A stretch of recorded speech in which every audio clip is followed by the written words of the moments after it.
Well, good afternoon, everybody. And firstly, I'd like to thank you all for supporting my first video. 38 likes on a first attempt is to me phenomenal, and I thank each and every single one of you for that, because it was a bit nerve wracking and a little bit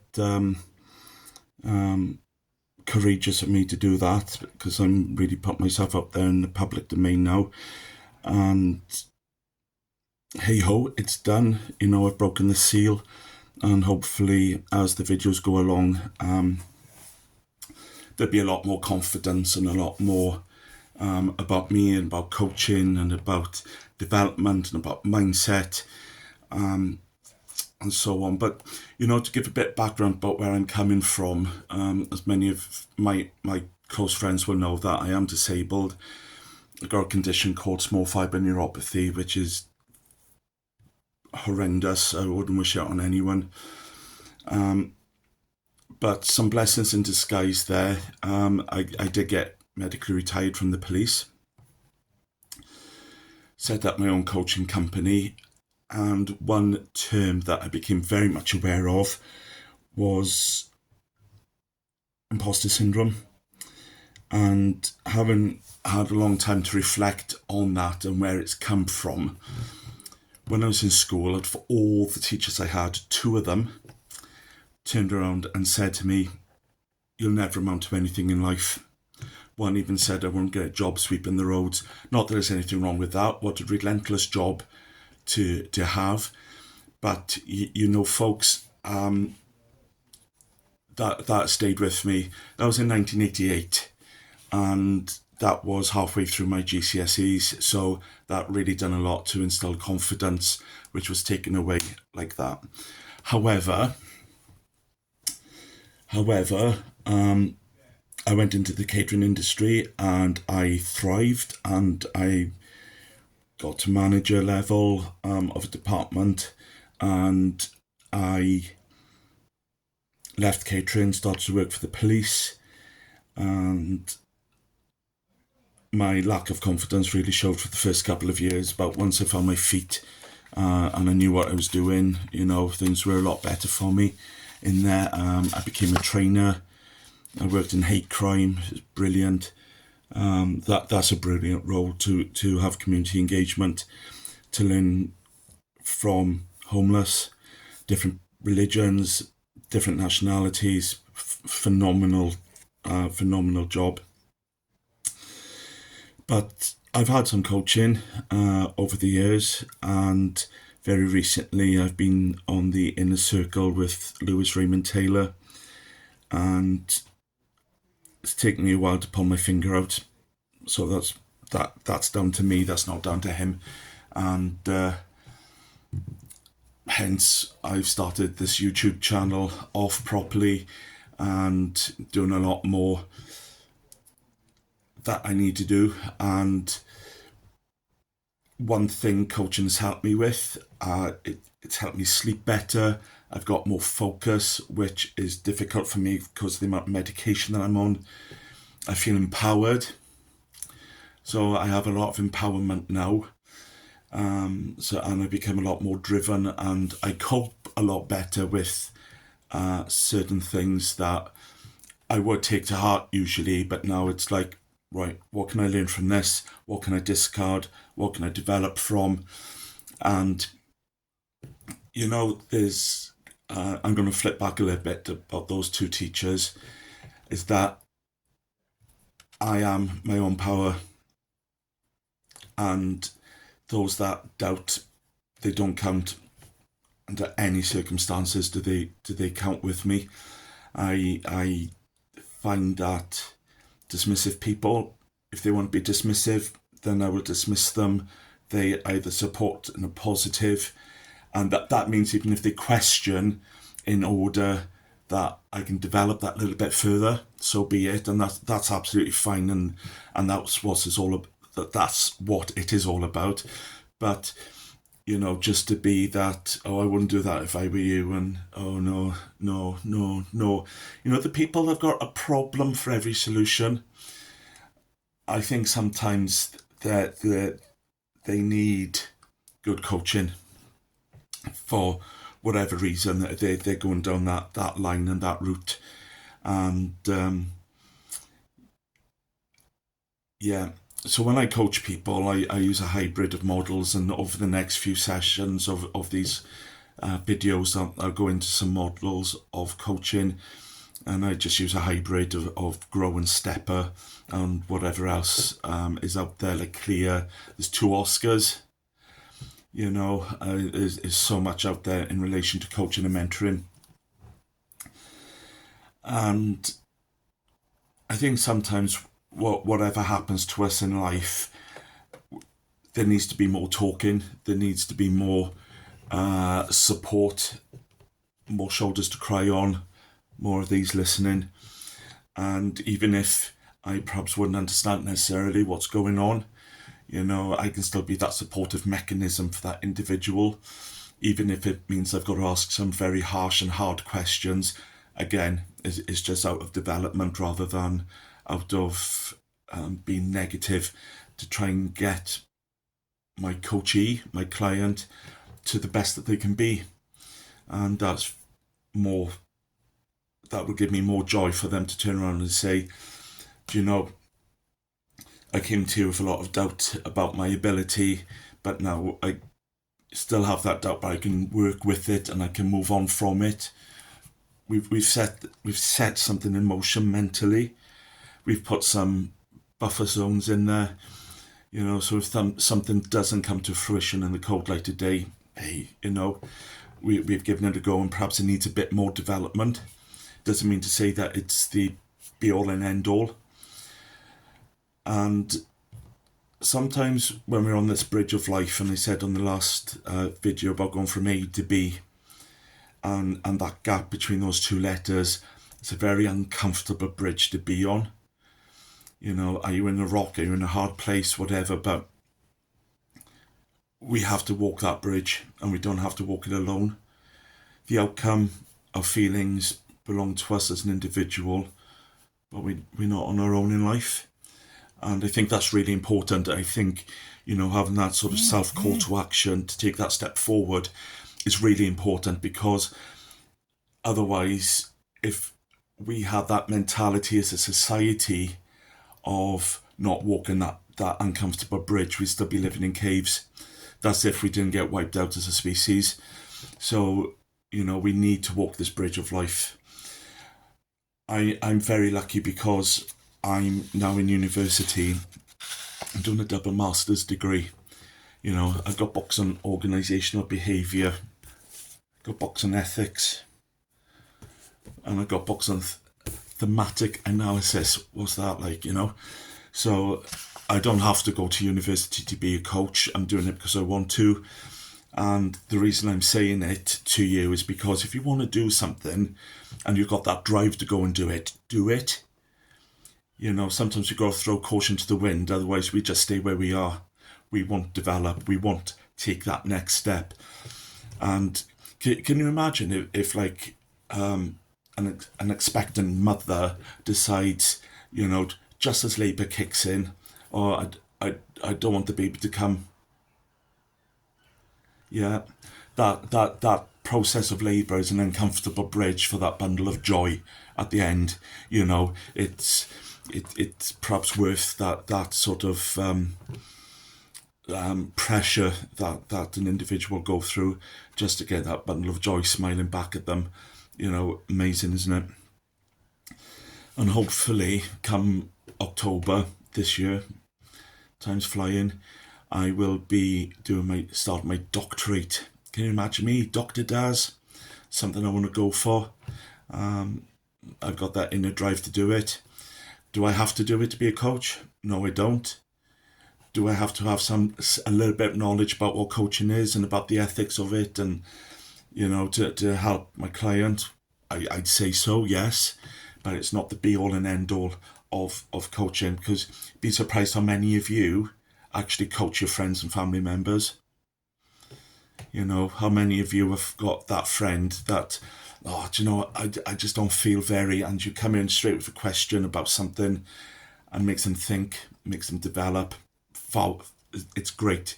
is absolutely phenomenal. So you don't need anything formal per se. Coaching is an unregulated industry.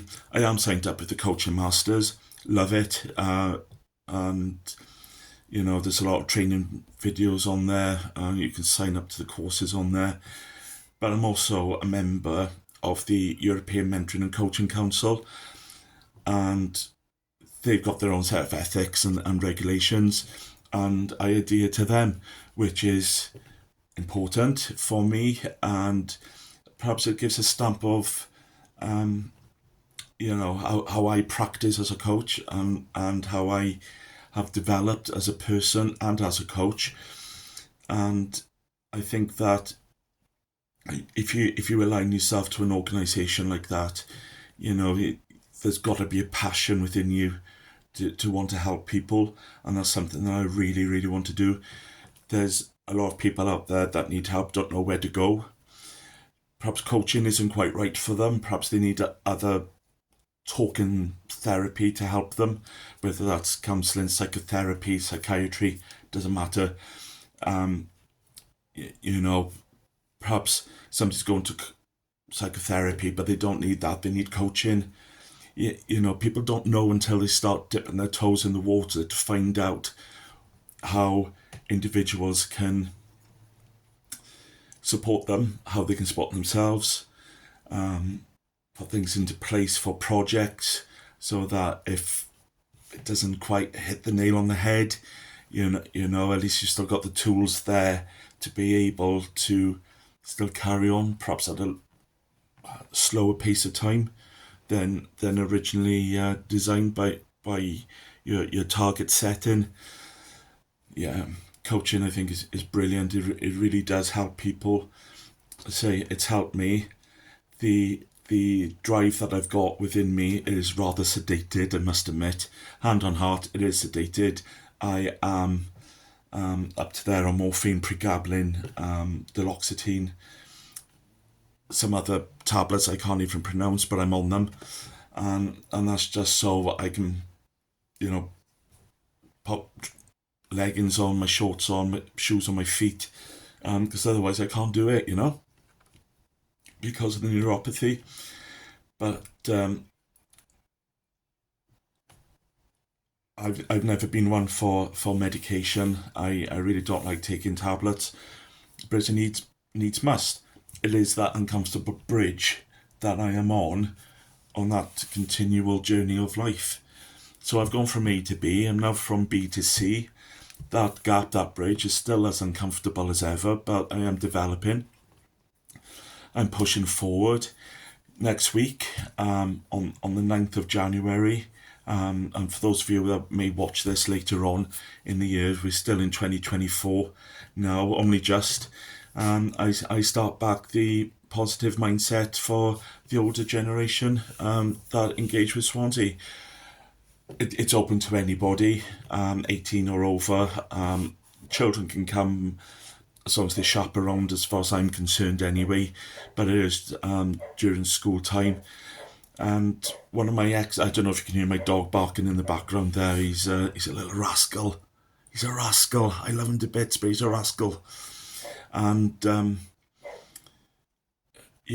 but my passion is that as we're getting older, age doesn't have to be a barrier to anything.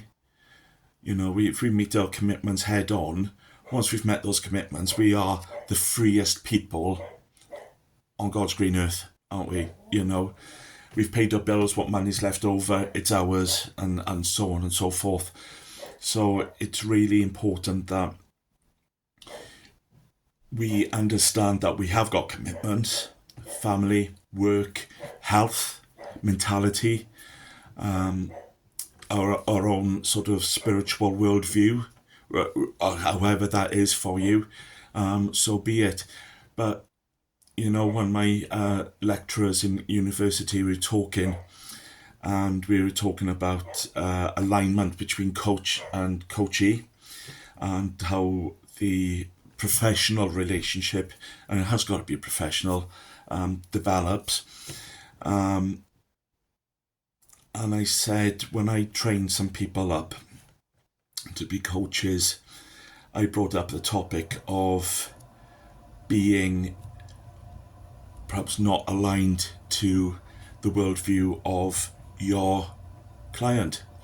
For example, the coach could be a born again Christian, the client could be the most militant atheist that there is. Doesn't mean to say that they can't be compassionate to one another, that that the coach doesn't help the client, the coach can still help the client. And just because the worldview is different doesn't mean to say that they can't form that very nice, very warm, professional relationship, and a confidential relationship at that. And my lecturer and me, we went off on this tangent about compatibility and about ethical compatibility, and I don't know why he was writing all these things down, but he wrote them down, and if he needs them for his assignments, because he's about 2 or 3 units ahead of me, and he's doing a master's degree in coaching and mentoring as well, and if he needs to use something like that for his work, he needs to use it, and I've got no problem with that at all. I can use it for myself, but my standard of writing and where I'm coming from would be totally different to his.